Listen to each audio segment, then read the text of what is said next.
네, 오늘 수요 예배 가운데 함께 하신 모든 분들에게 또 주님의 큰 은혜가 함께 하시길 축복합니다.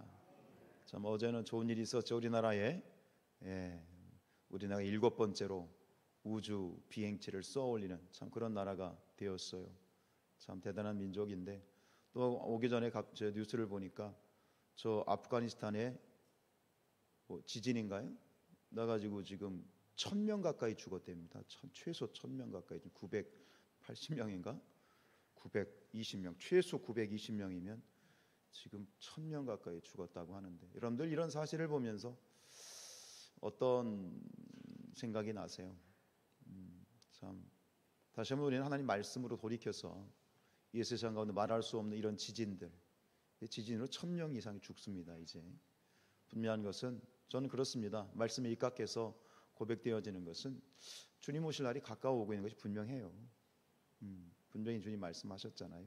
우리가 더욱더 하나님 앞에 그 무엇보다 깨어서 또 기도하고 또 말씀과 기도로 서 있는 것이 이 마지막 세대를 살아가는 우리의 성도의 삶이 되어야 될 줄로 믿습니다.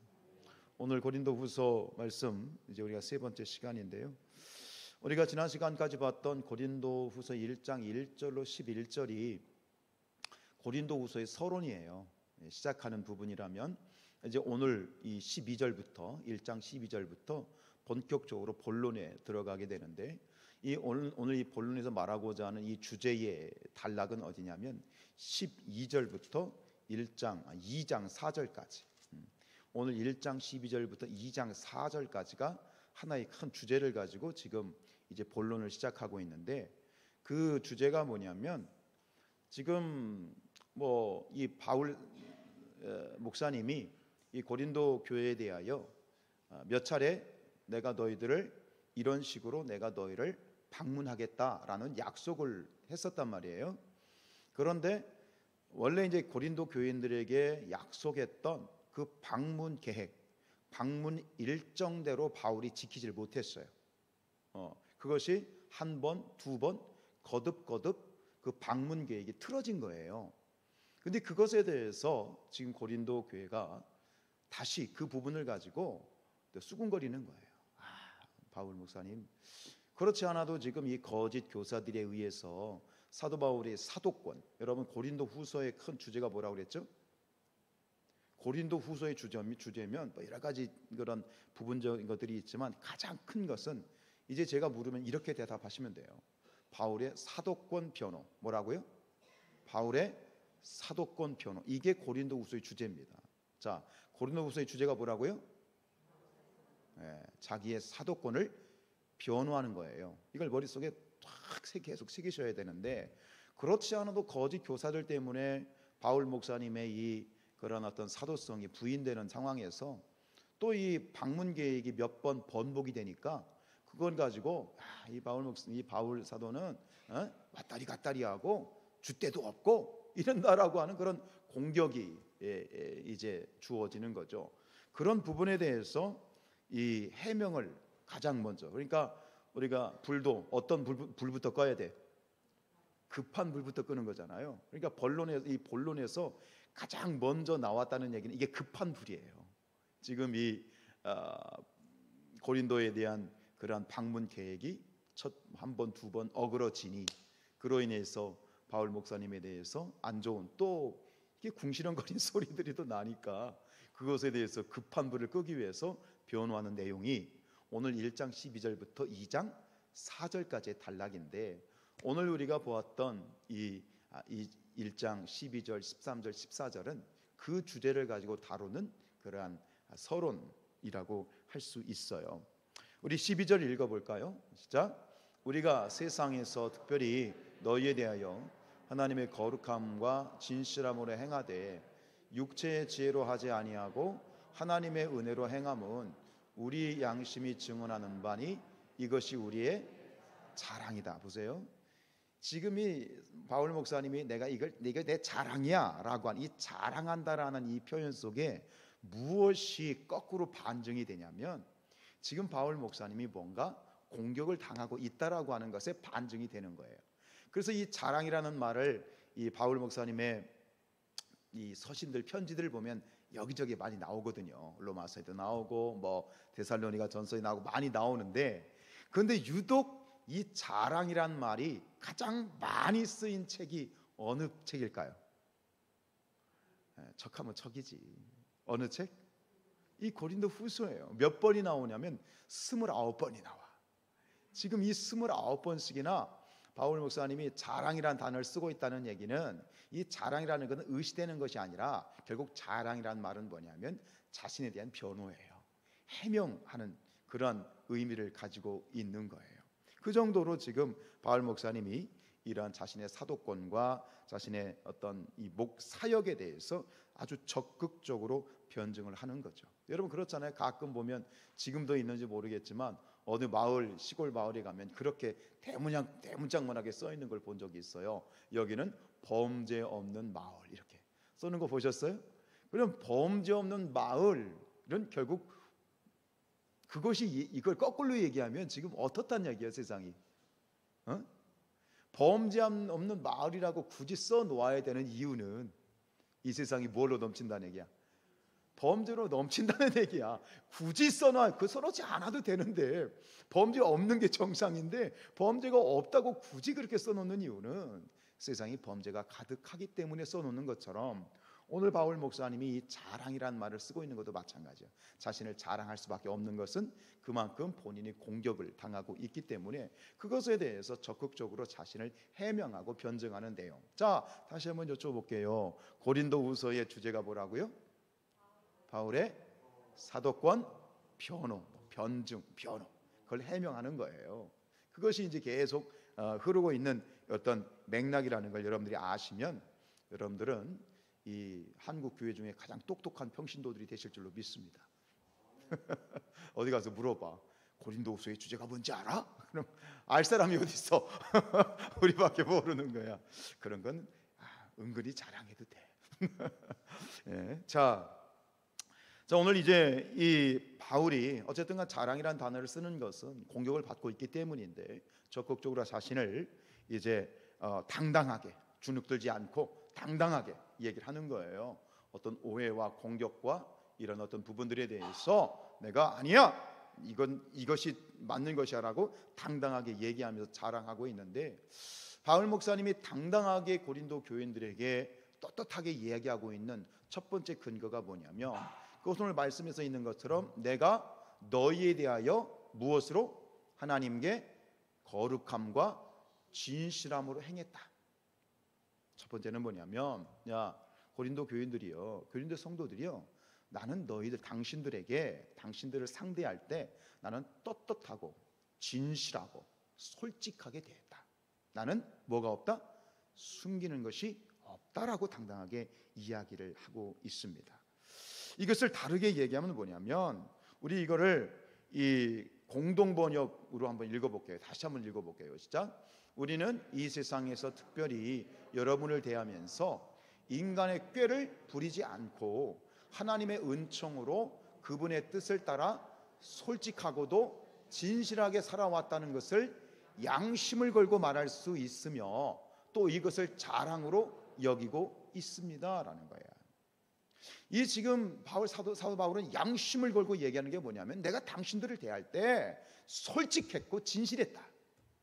난 뒤가 구리지 않다라고 하는, 여기서 솔직하고 진실하다라는 이 표현과 반대되는 게 뭐냐면, 사람을 대할 때 계산적으로 대하는 것이다. 여러분, 사람을 대하는 사람들 중에 보면 뭔가 계산을 하고 다가오는 사람들이 있어요.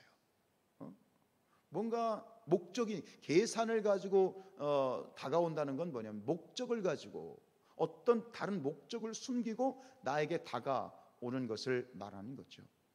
여러분, 그리스도인들이, 특히 우리 그리스도인들은 사람을 대할 때 어떤 계산적인 그러한 목적을 가지고 대하는 것이 아니라, 우리 그리스도인들은 믿음 안에서 그 누구를 대하든 솔직하고 진실하게 대하는 자들이 되어야 될 줄로 믿습니다.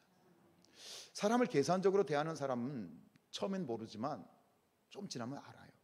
참 마음 아픈 그런 이야기를 드리자면, 제가 이제 그 대학교 신학교를 다닐 때 제가 90년도에 입학을 했는데, 92년도인가 한참 우리나라에 다단계가 뭐 어떤 그 브랜드는 얘기하지 않을게요. 지금도 그런 걸 하는 분들이 있기 때문에 이게 뭐 다 나쁘다는 건 아니지만 그 다단계가 막 이제 일어날 때였어요. 그런데 놀라운 거는 신학교의 신학생들 중에 워낙 신학생도 가난하고 어려워서 그런지 그 다단계에 빠진 그런 학생들이 좀 있었어요. 주위에.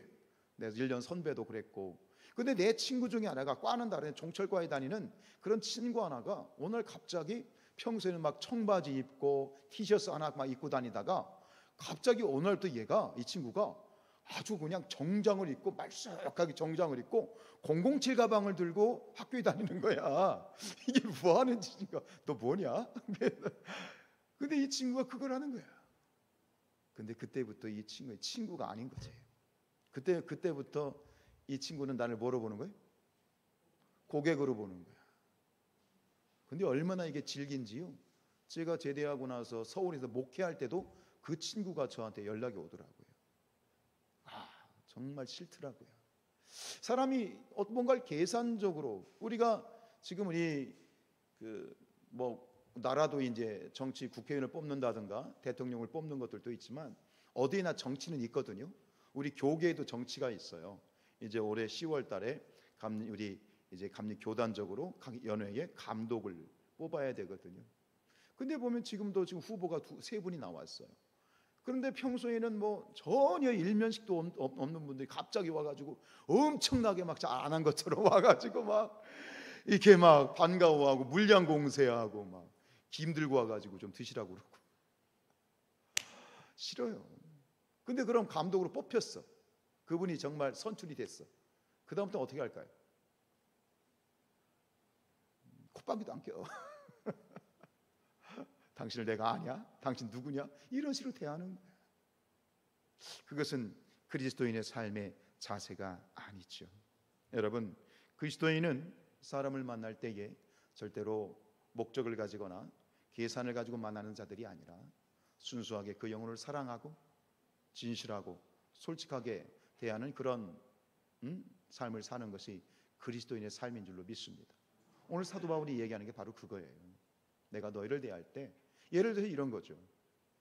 그런 분들도 있더라고요. 목회자들 중에 교인들 중에 조금 잘 살고 좀 부유한 분들이 또 잘해봐.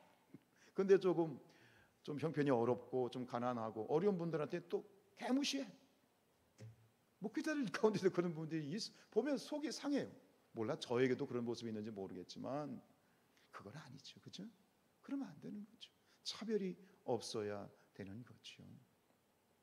세상에서는 약아야 돼요. 편법을 사용해야 되고 어쨌든 머리를 잔머리를 굴려가지고 오만 가지 어떤 그런 편법을 임금변을 사용하는 그것이 세상의 논리일지 모르지만 그러나 교회는 그러면 아니 되는 거예요. 성도들은 그러면 아니 되는 거예요. 근데 우리가 세상에서 살다 보니 세상에서 유기를 살고 대부분 세상에 살다 보니 세상에서 하던 편법과 세상에서 하는 그러한 약삭빠른 방법을 가지고 교회에 들어와서도 그런 방법으로 신앙생활을 하려고 하는 것이 가끔 보입니다. 그건 죄입니다. 하나님은 원하지 않습니다. 하나님은 솔직하기를 원하시고 진실하기를 원하십니다. 우리가 이따 부르겠습니다. 찬양 가운데 그런 찬양이 있잖아요. 신실하게 진실하게 거룩하게 살게 하소서. 그리스도인은 달라야 돼요. 세상에서는 약삭발라야 되고 편법을 사용해야 되고 어떻게든 이겨야 되고 그거는 세상의 가치관이죠. 그리스도인들은 달라야 됩니다. 조금 손해보고 내가 조금 믿지는 아니더라도 그리스도인은 진실하고 신실하게 사는 것, 성실하게 사는 것, 솔직하게 사는 것, 성실하게 사는 것, 그것이 거룩입니다. 그것이 거룩한 삶이지요. 바울이 이렇게 온갖 비난과 공격을 받으면서도 이렇게 떳떳할 수 있는 이유가 뭐예요? 그렇게 살았으니까. 차별이 없이 그 누구를 대하든 최선을 다해서 그리스도의 마음을 가지고 그리스도의 사랑을 가지고 최선을 다해서 차별 없이 한 영혼을 만나고 기도하고 그들을 목양했기 때문에 이렇게 양심을 걸고 떳떳하게 얘기할 수 있는 거예요. 우리가 그랬으면 좋겠습니다. 우리 시편 15편 5절 볼까요? 시작. 이자를 받으려고 돈을 꾸어주지 아니하며 뇌물을 받고 무죄한 자를 해하지 아니하는 자이니 이런 일을 행하는 자는 영원히 흔들리지 아니하리라. 주님의 이름으로, 하나님의 이름으로 솔직하게 진실하게 사는 자들은, 이렇게 사는 자들은 영원히 흔들리지 아니하리라. 이게 뭐예요? 이게 축복이에요. 주님의 이름으로 진실하게 신실하게 솔직하게 사는 자들에게 주시는 축복이 뭐예요? 흔들리지 않는 거예요. 요동치 않는 거예요. 중심이 딱 붙들려 가지고 우리가 올곧이 나갈 수 있는 그런 하늘의 놀라운 신령한 축복을 받을 수 있는 거예요. 신명기 16장 20절에서 다시 얘기합니다. 시작. 너는 마땅히 공의만을 따르라. 그리하면 내가 살겠고 네 하나님 여호와께서 내게 주시는 땅을 차지하리라. 살다 보면 갈등 생길 때가 많습니다. 갈등 땡겨요. 이렇게 할까 저렇게 할까. 왜요? 내가 솔직하면 뭔가 큰 손해를 입을 것 같고, 내가 약간 좀 그래도 선의의 거짓말을 좀 해서라도 이 순간을 좀 모면해야 될 것 같은 그런 갈등을 일으킬 때가 하루에도 수백 번이 있잖아요. 그런데 오늘 우리에게 도전하시고 또 용기를 주시는 건 뭐냐면, 너는 마땅히 당연히 공의만을 따르라. 이게 성도의 삶이다. 그리하면 네가 살겠다. 영원히 살고 네 삶이 살고, 그리고 네 하나님 여호와께서 내게 주시는 땅이 뭐예요? 축복이에요. 유업이에요. 기업이에요. 하나님의 놀라운 하늘에 속한 신령한 축복을, 세상이 줄 수 없는 축복을 내가 차지할 것이고 맛보게 될 것이다. 이것이 그리스도인의 삶이다 라고 이렇게 도전하고 계십니다. 아멘이십니까? 뭐 다른 교회들은 신경 안 씁니다. 저는 우리 사랑하는 성산 교회 우리 사랑하는 성도님들만큼은 이렇게 살려고 애쓰십시다. 이렇게 살지 못하니까 어떻게 돼요? 기독교가 개독교가 되고, 목사가 목사가 되고, 집사가 잡사가 되고, 그렇게 여전히 지금 얼마 전에 지난 주간에 우리 이 남부 연해에 있는 우리 감리교 신학대학교 동문들이 모여서 일산 광림교회를 담임하시는 박동찬 목사님을 모시고 세미나를 했었는데, 그 강의 중에 그러한 내용이 있더라고요. 지금 현재 코로나를 지나면서 이제 세계 종교에 대한 그 선호도, 호감도를 조사한 통계를 보여주시더라고요. 천주교, 불교, 기독교, 세계 대표적인 우리나라 종교의 호감도를 보여주는데, 그래요. 불교나 천주교는 굉장히 긍정적이야.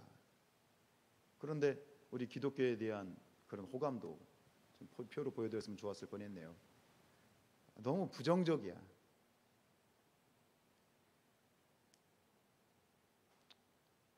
여러분, 우리 안에서 이렇게 오늘 수요일임에도 불구하고 많은 분들이 오셔서 함께 예배하는 것이 참 감사합니다. 은혜입니다. 요즘 코로나로 인해 지난 다음에 많은 교회가 회복이 안 돼서 대부분 기본적으로 한 20%에서 30% 교인들이 안 나온대잖아. 그럼에도 불구하고 우리 교회가 이렇게 아름답게 모여서 하나님 앞에 마음과 뜻과 정성을 다해서 예배하는 것이 참, 저는 담임 목사로서 너무 감사하고 은혜이고 복인데요. 그런데 우리만 생각할 것이 아니라 우리가 이 안에서 이렇게 정말 은혜스럽게 예배하고 또 하나님께 감사하지만, 세상 가운데서 하나님께서는 뜻하시는 건 뭐냐면, 너희가 세상에서 빛이 되고 소금이 되라고 하는 것이죠. 세상에 나가서 늘 드린 얘기지만, 너희는 교회의 빛이 되라고 말씀하시지 않았잖아요. 그죠? 너희는 교회의 소금이 되라는 말씀 하신 게 아니잖아요. 너희는 어디에 빛이고 어디에 소금이야? 세상에 밖에 나가서, 교회 밖에 나가서 세상의 소금이고 세상의 빛이 돼야 되는 거죠. 열심히 살고 계신 줄 믿습니다. 최선을 다하신 줄로 믿습니다. 축복합니다. 감사합니다. 그런데 우리가 좀 더 세상 가운데에서 오늘 사도 바울이 이렇게 자신 있게 자신을 자랑하는 것처럼, 믿음으로 자랑하는 것처럼, 우리도 세상 가운데 이렇게 떳떳하고 양심에 찔림이 없이 사람을 만날 때 계산하지 않고 순수함으로, 솔직함으로, 사랑함으로 그렇게 세상을 대하는 그런 순수한 그리스도인의 삶을 살았으면 좋겠다 하는 그런 늘 소망이 있습니다. 여러분, 계산적인 사람, 교회 안에서는 당연하겠지만 세상에서도 우리가 계산적인 사람 되지 마시고 주님의 사랑을 가지고 끝없이 사랑하고 져줘야 될 땐 져주기도 하고 우리가 손해 볼 때는 좀 손해도 봐주는 그런 우리 성산교회 교인들 되시기를 축복합니다. 그러면서 강조하는 건 뭐죠? 두 번째 자랑은 자신이 사도 바울이 나는 솔직했다, 나는 진실했다, 이것을 내가 어디에 건다? 내가 어디에 걸고 이렇게 자랑한다? 양심에 건다 이거죠. 양심. 내가 양심에 걸고 내가 떳떳하다라고 그렇게 이야기를 하지요.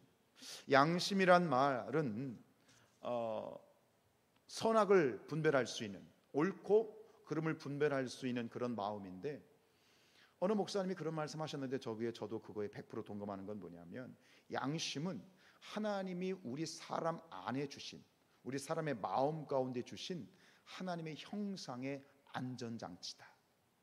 하나님은 우리의 마음 가운데 양심이라고 하는 안전장치를 주셨어요. 그래서 이 선한 양심, 특별히 우리가 거듭난 그리스도인으로서 이 신앙의 양심을 가지고 살아갈 때 좀 더 이 세상은 변화될 수 있고, 그리고 우리가 양심을 지키고 나가게 될 때 하나님의 나라가 이 땅 가운데 조금 더 세워지게 될 줄로 믿습니다. 결국 뭐냐면 이 양심이 양심은 뭐냐면 길라잡이인 거예요. 길잡이인 거예요. 우리가 우리 안에 있는 하나님의 선한 신앙의 양심을 가지고 살아가게 될 때 이 선한 양심이 우리를 어디로 인도하는 거예요? 하나님께로 인도하는 것이고, 우리를 진리 가운데로 인도하는 것이고, 우리가 하나님의 뜻 가운데로 인도하시는 그런 안전장치가 바로 이 양심이다. 이 양심이다라는 거예요. 우리 로마서 9장 1절 말씀입니다. 시작. 내가 그리스도 안에서 참말을 하고 거짓말을 아니하노라. 나에게 큰 근심이 있는 것과 마음에 그치지 않는 고통이 있는 것을 내 양심이 성령 안에서 나와 더불어 증언한다. 이렇게 가만히 말씀을 묵상하니 그런 것 같아요. 양심이 성령과 함께, 즉 양심이 성령의 음성을 따라간다면 우리는 충분히 이 세상 가운데에서 세상의 빛이 되고 세상 언제 어디서나 그리스도인답게 떳떳하게 살아갈 수 있을 것 같아요. 양심이라고 하는 것. 그런데 세상에서는 사실 이 신앙 양심에 따라 사는 것을 그렇게 달갑게 생각하지 않잖아요. 네가 뭐 통뼈냐? 네만 잘났냐? 니네 뭐 유별났냐? 그러면서 오히려 이 신앙의 양심을 가지고 사는 것을 공격합니다. 왜 그럴까요? 세상의 진리는 무엇이기 때문에? 세상의 진리는 거짓이기 때문에 그렇습니다. 여러분, 마귀는 어떤 존재이죠? 요한복음 14장에서 예수님이 말씀하셨어요. 마귀는 거짓의 아비다. 이 마귀에게 잡혀있는 이 세상의 진리는 뭐냐면 거짓말이 진리예요. 그러니까 눈 하나 깜짝하지 않고 거짓말할 수 있는 거예요. 그게 진리인 것으로 생각하니까. 그러나 우리 그리스도인들은 그렇지 않지요. 진리는 오직 하나님의 말씀이고, 진리는 예수 그리스도이시고, 그것이 진리이지요. 그러니까 이게 부딪힐 수밖에 없는 거지요. 우리 사랑하는 거룩한 그리스도인들은 신앙 양심의 소리를 따라가야 될 줄로 믿습니다. 이것을 따라가지 못했다가 결국은 아주 비참한 그런 참 고통스러운 그런 시간을 보냈던 대표적인 사람이 누구죠? 베드로입니다. 베드로는 분명히 하나님 안에서 그에게 말씀하시는 성령의 음성과 양심의 소리를 가 있었을 텐데 그 양심의 소리를 따라가지 못했어요. 근데 그가 그렇게 예수님을 3번씩이나 부인한 다음에 얼마나 고통스러워합니까? 인생이 완전히 쭈글쭈글해지죠. 완전히 그냥 인생이 너덜너덜해지지 않습니까? 예수님이 그의 삶을 다시 회복시켜 주시긴 했지만, 그러나 오늘 사도 바울을 보세요. 자신을 오해하고 자신을 궁지에 몰아 놓으려고 하는 사람들 앞에서 당당합니다.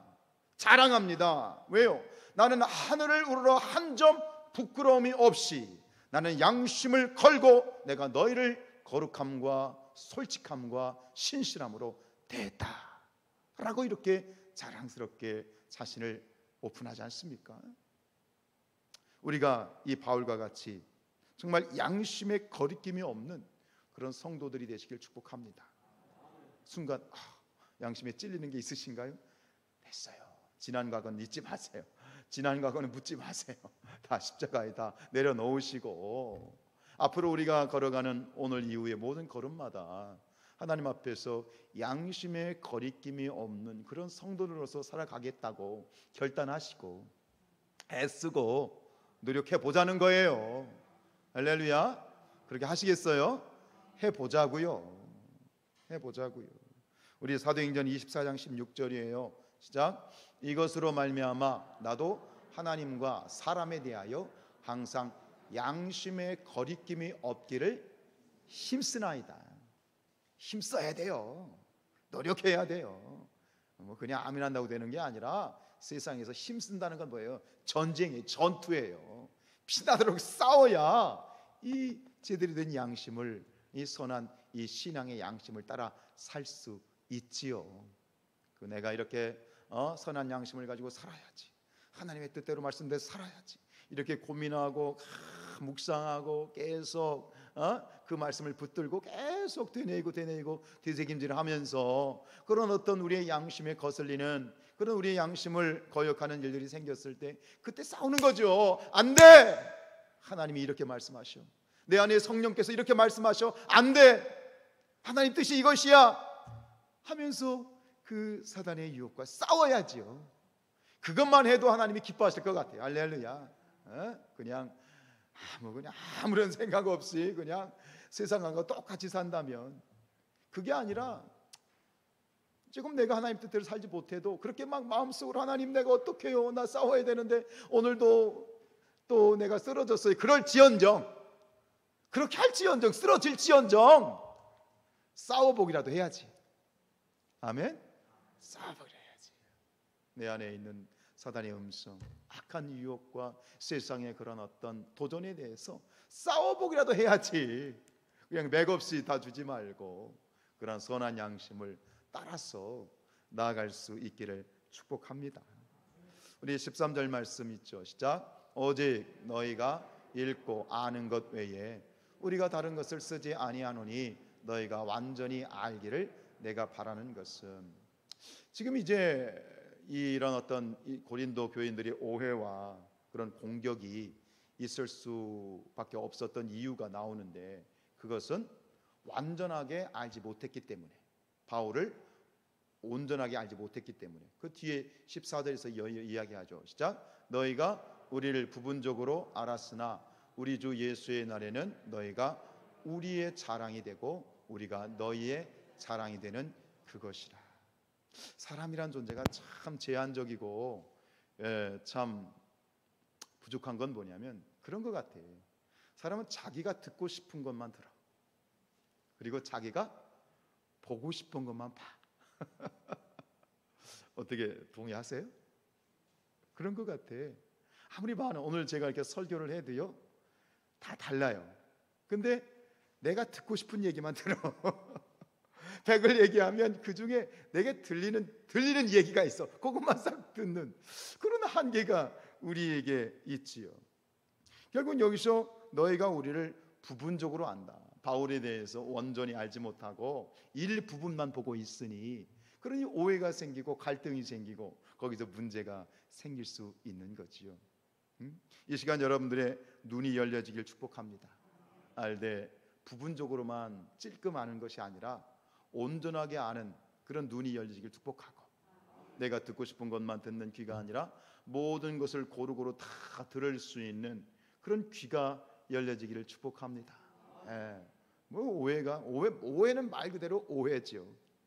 한쪽 얘기만 듣고 이리 쏠리고 또 이렇게 얘기하면 이리 쏠리고, 그것이 아니라 오직 십자가 진리 말씀 다 붙들고 그 누가 뒤 흔들어도 꿈쩍 않고 그냥 딱 중심을 잡고 아니야 이것이 진리야 라고 딱 버티고 설 수 있는 그런 우리 성숙한, 이 다른 날은 모르겠지만 이 수요일 날 이 나오신 이 우리 사랑하는 성도님들만큼은 그 중심이 팍 서서 좌로나 오로나 치우치는 성도들을 바로잡아 줄 수 있는 그런 진리의 사역자들이 되시길 축복합니다.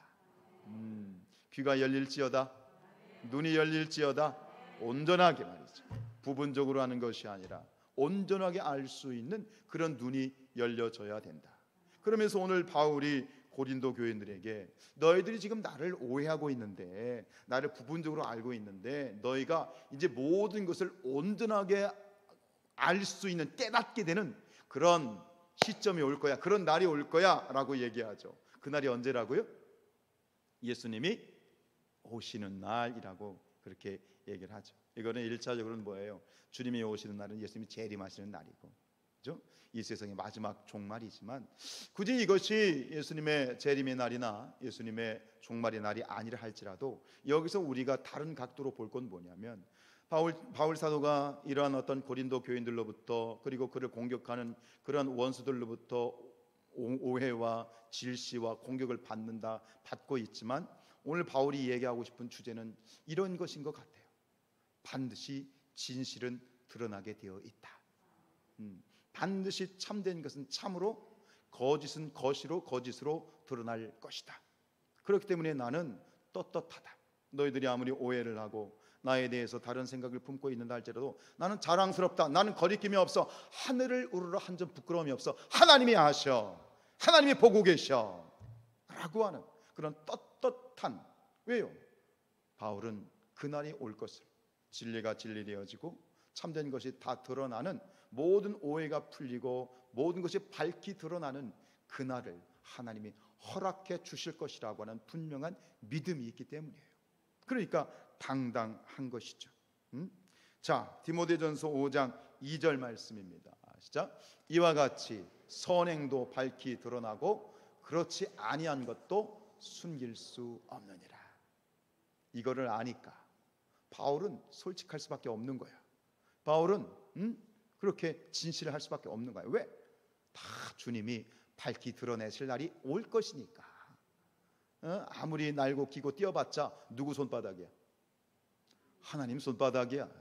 뭘 그렇게 재고 뭘 계산하고 뭘 그렇게 생각을 하고 복잡해. 다 하나님 손바닥이야. 하나님이 합력하여 서를 이루어주시는 거야. 하나님이 다 아시면 됐어 라고 바울이 자신 있게 자신의 삶을 오픈하고 있는 거예요.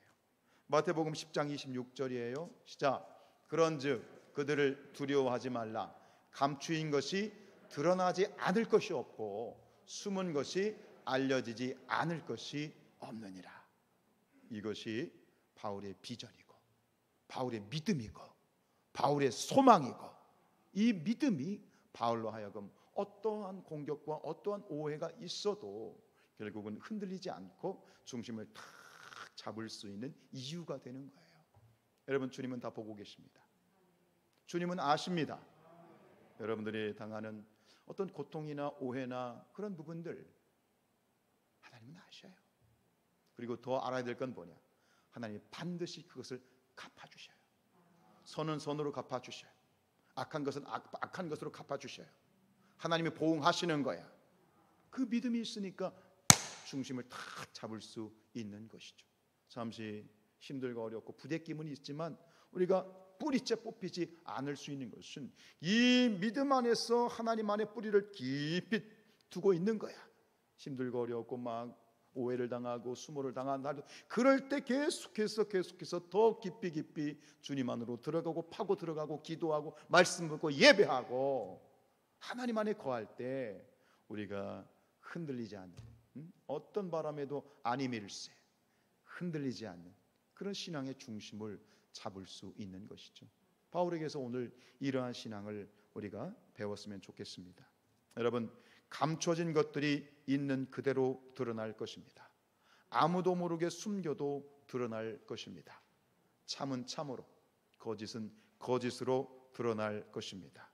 인간이 아무리 움키고 속이고 감춘다 할지라도 결국은 하나님이 그 모든 것을 밝히 드러내는 날이 올 것입니다.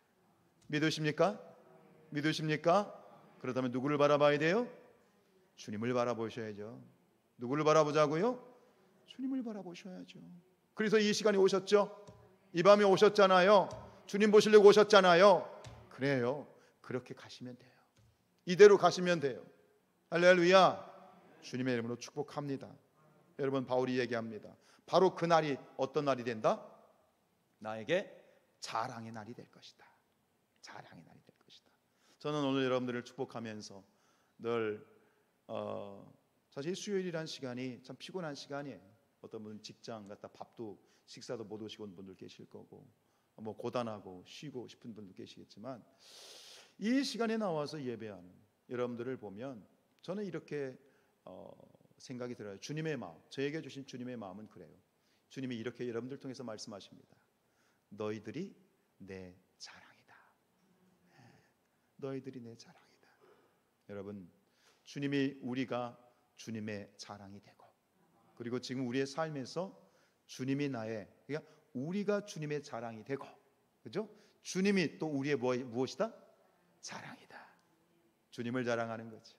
주님이 나의 자랑입니다. 주님이 나의 힘입니다. 주님이 나의 능력입니다. 주님이 나의 소망입니다. 주님이 나의 모든 것입니다. 주님이 나의 자랑입니다. 이 믿음이 오늘 우리의 삶을 하루하루 승리케 하는 줄로 믿습니다. 네, 주님의 자랑이 되시기를, 늘 끝까지 주님의 자랑된 삶을 사시기를 주님의 이름으로 축복합니다. 찬양하십시다.